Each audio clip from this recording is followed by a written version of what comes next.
कहानी की शुरुआत लॉस एंजलिस में रहने वाले बर्ट नाम के आदमी को दिखाते हुए होती है, जो एक घर में स्विमिंग पूल साफ कर रहा था। लेकिन जैसे ही घर में रहने वाले लोग घर से बाहर चले जाते हैं तो वो अपने शिकार का सामान निकालकर पास के घर में घुस जाता है। दरअसल वो एक वैम्पायर हंटर था जो वैम्पायर का शिकार करके उनके दांत निकाल लेता था, क्योंकि उसे उन वैम्पायर्स के दांतों को मार्केट में बेचने से अच्छे पैसे मिल जाते थे। वो उस घर में घुसकर एक बूढ़ी फीमेल और एक यंग मेल वैम्पायर को मार के उनके दांत निकाल लेता है और अपने ट्रक में बैठकर वहाँ से चला जाता है। घर पहुँचकर वो अपने जख्मों का इलाज करता है। वो अपनी पूरी बॉडी पर येलो कलर का एक चिपचिपा सामान लगाता है। इसके बाद वो अपनी बेटी पेज को स्कूल लेने जाता है। वो उसे योगर्ट वर्ल्ड से कुछ खाने की चीजें दिलाता है। फिर उसे अपनी एक्स वाइफ जॉसलिन के घर पर ड्रॉप कर देता है। वहाँ उसे पता चलता है कि जॉसलिन पेज की पढ़ाई और उसके दांतों के इलाज में होने वाले खर्च को अफोर्ड नहीं कर पा रही थी, इसलिए वो अपने घर को बेचकर पेज के साथ फ्लोरिडा में शिफ्ट होने का प्लान बना रही थी। ये सुनकर बर्ट परेशान हो जाता है कि वो अपनी बेटी से दोबारा नहीं मिल पाएगा, इसलिए वो जॉसलिन से वादा करता है कि वो पेज के ऊपर होने वाले खर्चों के पैसों का इंतजाम करेगा, जिससे उन्हें फ्लोरिडा जाने की जरूरत नहीं पड़ेगी। इस पर जॉसलिन उसे नेक्स्ट मंडे तक का टाइम दे देती है। इस बीच एक रियल एस्टेट एजेंट ऑड्री, जो कि एक वैम्पायर थी, एक दूसरे वैम्पायर से कुछ करने के लिए कहती है। वो दूसरा वैम्पायर उसकी बातें नहीं मानता तो वो उसे एक नए बन रहे घर में जिंदा दफन कर देती है। इस बीच बर्ट अपने करीबी जाने वाले की दुकान पर जाता है, जिसका नाम ट्रॉय था। वो वहाँ उन वैम्पायर्स के दांतों को सेल करना चाहता है, जिसकी उसे बहुत कम कीमत मिलती है। ट्रॉय उससे कहता है कि अगर उसे ज्यादा कीमत चाहिए तो वो उन्हें यूनियन में जाकर बेच दे। दरअसल यूनियन वैम्पायर हंटर्स का एक ऑफिशियल डिपार्टमेंट था, जहाँ से कुछ दिन पहले उसे धक्के मारकर निकाल दिया गया था। कोई और रास्ता नहीं सूझा तो बर्ट अपनी गन और जॉर्डन से खरीदे हुए महंगे जूते उसे बेच देता है। फिर जब वो वापस अपनी कार में आता है तो उसे पेज की कॉल आती है और उससे बात करने के बाद वो पेज की पढ़ाई और उसके दांतों में लगने वाले ब्रेसेस के लिए पैसे इकट्ठा करने का फैसला करता है, ताकि उसे पेज से बिछड़ना ना पड़े। इसके लिए वो अपने फ्रेंड बिग जी को फोन करके उससे हेल्प मांगता है। इस बीच ऑड्री को उन वैम्पायर्स को मारने की खबर मिल जाती है जिसे बर्ट ने मारा था। पहले वो रोती है और कातिल का पता लगाने के लिए पूरे घर को सूंघती है। तब वो और उसका असिस्टेंट इस नतीजे पर पहुँचते हैं कि उन दोनों वैम्पायर्स का मर्डर एक ही आदमी ने किया है और वो लोग ठान लेते हैं कि किसी भी तरह उस कातिल को ढूंढ निकालेंगे। इधर बर्ट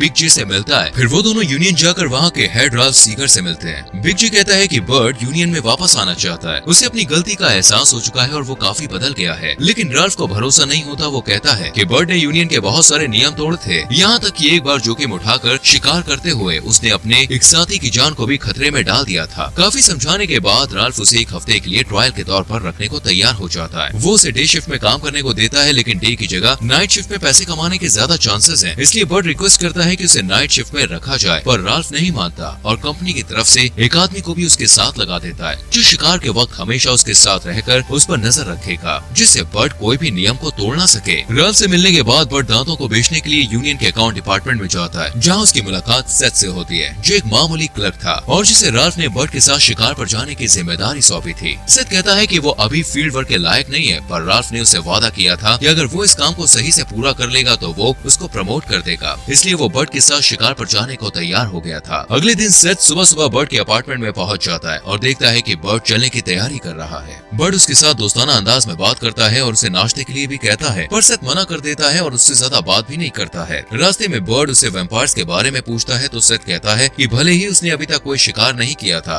पर फिर भी उसे वैम्पायर्स के बारे में अच्छी नॉलेज थी। साथ ही यूनियन के नियम भी उसे अच्छे से याद थे। फिर वो किताबों से वैम्पायर्स के बारे में मिली सारी जानकारी बर्ट को देता है और बताता है कि 5 तरह के वैम्पायर्स होते हैं, जिनमें से एक का शिकार बर्ट आज करने वाला था। उन वैम्पायर्स को जुवेनाइल कहा जाता है क्योंकि वो बहुत ही छोटी उम्र में वैम्पायर बन चुके थे। ऐसे वैम्पायर्स के दांत दूसरे वैम्पायर्स के मुकाबले सस्ते होते हैं, लेकिन दोस्तों बर्ट को किसी भी तरह से पेज के लिए पैसे इकट्ठे करने थे, इसलिए वो हर तरह के वैम्पायर्स का शिकार करने को तैयार था। इस बीच ऑड्री ट्रॉय की दुकान पर पहुंच जाती है और वहाँ उसे बूढ़ी वैम्पायर के दांत मिल जाते हैं। वो ट्रॉय से पूछती है कि उसे वो दांत किसने बेचे थे, पर ट्रॉय बताने से इनकार कर देता है। तब वो कहती है कि किसी जमाने में इंसान वैम्पायर्स को गॉड की तरह पूछते थे और वो वैम्पायर्स को फिर से वही इज्जत दिलाना चाहती थी। इसलिए वो एक रियल एस्टेट एजेंट के रूप में काम करती है, ताकि लॉस एंजलिस के पास उस पूरे एरिया में वैम्पायर्स को बसा सके। वो एक बार फिर से ट्रॉय से पूछती है, पर वो कुछ भी नहीं बताता, तो बेरहमी से वो उसे मार डालती है। उधर बर्ट और सेथ एक बेकार पड़ी हुई बॉलिंग करने की जगह पे पहुँचते हैं, जो कि छोटे वैम्पायर्स के लिए छुपने की परफेक्ट जगह थी। वहाँ पहुंचकर बर्ट उसे कार में बैठने के लिए कहता है। इतने में सीगर का फोन आता है और वो सेथ से बर्ट के साथ चिपके रहने को कहता है, ताकि वो उस पर नजर रख सके। सेथ ने कभी वैम्पायर्स का शिकार होते हुए नहीं देखा था, इसलिए बॉलिंग एली में घुसते हुए वो घबरा गया था। लेकिन बर्ट बहुत होशियारी से सारे वैम्पायर्स को मार गिराता है। ये सब देखकर सेथ का पेशाब निकल जाता है और उसकी पैंट गीली हो जाती है। बर्ट उसे समझाकर अपने घर ले आता है। फिर वो उसे येलो कलर की वही चीज देता है जिसे वो अपनी बॉडी पर लगाता था। इस चीज को लगाने से उनकी बॉडी से इंसानों की स्मेल गायब हो जाती है, जिससे वैम्पायर्स उन्हें ट्रैक नहीं कर पाते। बर्ट जब अपने ट्रैक पर वापस जाता है तो तो देखता है कि सेथ अपना नोटबुक वहीं भूल गया है। वो उसे पढ़ने लगता है। फिर वो जोसेलिन को मैसेज करता है कि उसने उन्हें देने के लिए आधे पैसों का इंतजाम कर लिया है और बाकी पैसों का इंतजाम भी जल्द ही कर लेगा। तब तक के लिए वो उसे थोड़ा सब्र रखने के लिए कहता है। घर पर उसकी मुलाकात एक नए किराएदार से होती है जिसका नाम हेदर था।